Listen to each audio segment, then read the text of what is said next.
Friday Night Funkin', but this time it's Rock'em and Sock'em.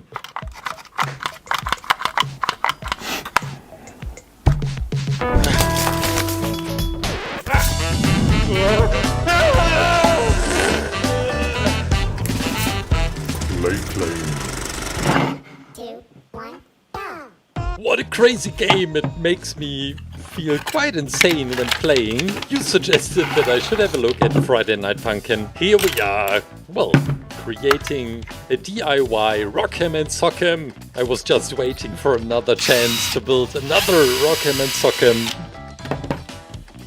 If you remember, there was this game called Fortnite, Monster vs. Robot, Robot vs. Monster. And back in the days, I enjoyed this project so much that I was just waiting for another chance to build another DIY Rock'em and Sock'em. I'm not 100% sure if this technique is going to work. This is going to be for the punch function of both characters.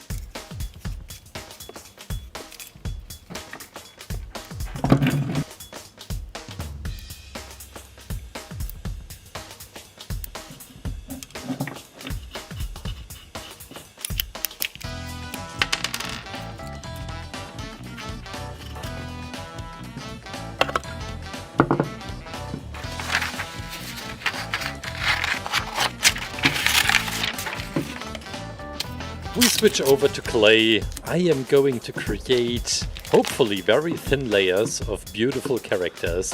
We have the girlfriend sitting on these music boxes in the background.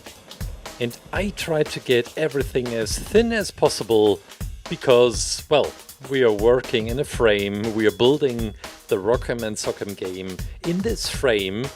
And it has to be very thin in order to work properly.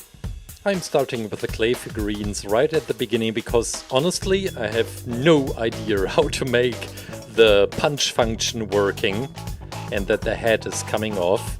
Beautiful details here on the speakers with the outline, and then the black dots are missing. I think these are called speaker drivers, the magnets inside a speaker.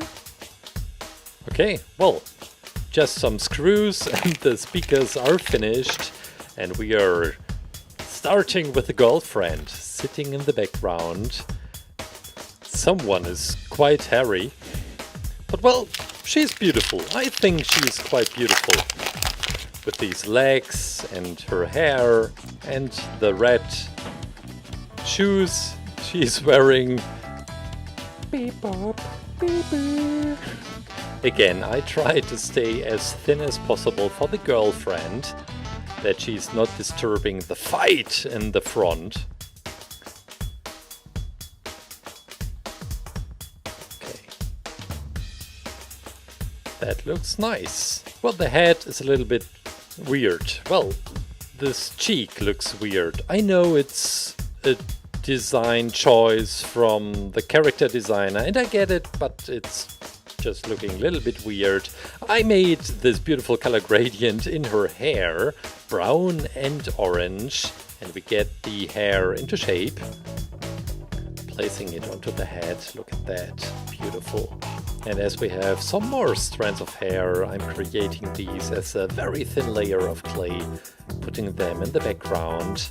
And the ear! I forgot the ear for her to hear the right tones in the voice. And then she's able to smile and to blink with her eye.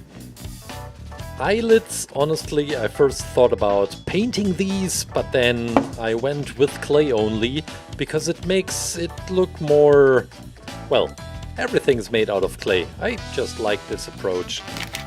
This is the boyfriend with the Super Mario cap. Well, not really, but I thought it looks like this. And we have an excellent color choice on this character. Blue and red matches perfectly. I really like the blue hair. And another blue strand of hair goes right there. And then we can finish his baseball cap with this blue cap. Yep, here we go. Suddenly doesn't really look like Super Mario cap. Now I feel stupid. Well, but the blue is at least the Super Mario trousers blue. So, yeah. The eyes will go right in the middle of the face. We have the Zelda ear.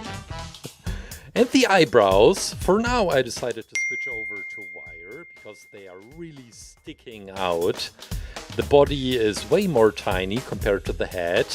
The one hand, I just liked this victory hand expression.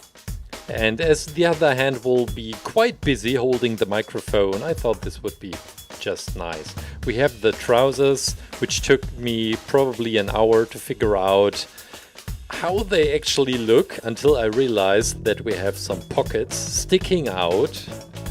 His beautiful shoes, white soles, look at that.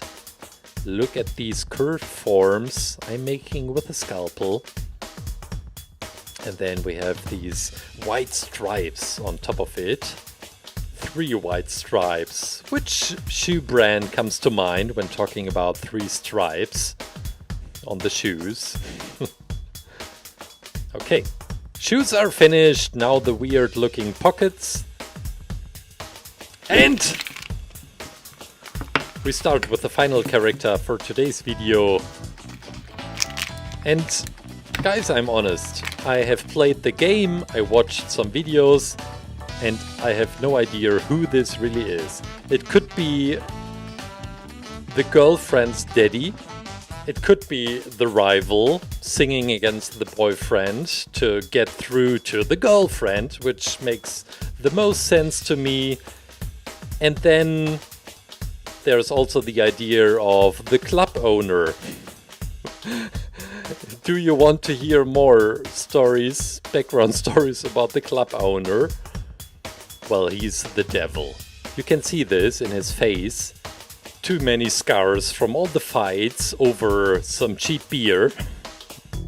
And well, you don't see them right now, but later, these red eye, they are insane.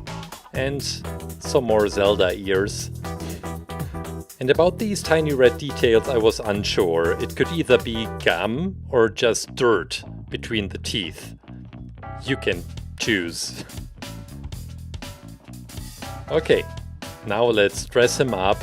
We start with the hair. It's grey, which would support the first theory of being the daddy of the girlfriend, because, well, he's old. But then again, why is he showing his chest hair and also some pubic hair to the boyfriend? Is it like, so you're the new boyfriend? Look at what I got! And he's ripping his shirt apart. He's wearing a suit without any shirt underneath. It has to be the club owner, because this is how club owners look like. Pretty sure. Well, it's been a while, because due to the pandemic, since I was in the club the last time. Honestly, I can't remember. Oh well, it was with a friend, good friend of mine.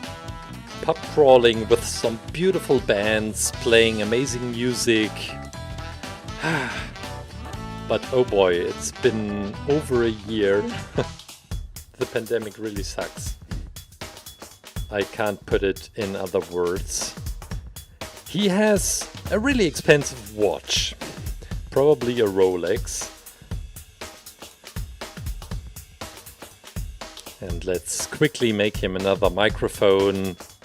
Could it be the father-in-law for the boyfriend? That would be so weird.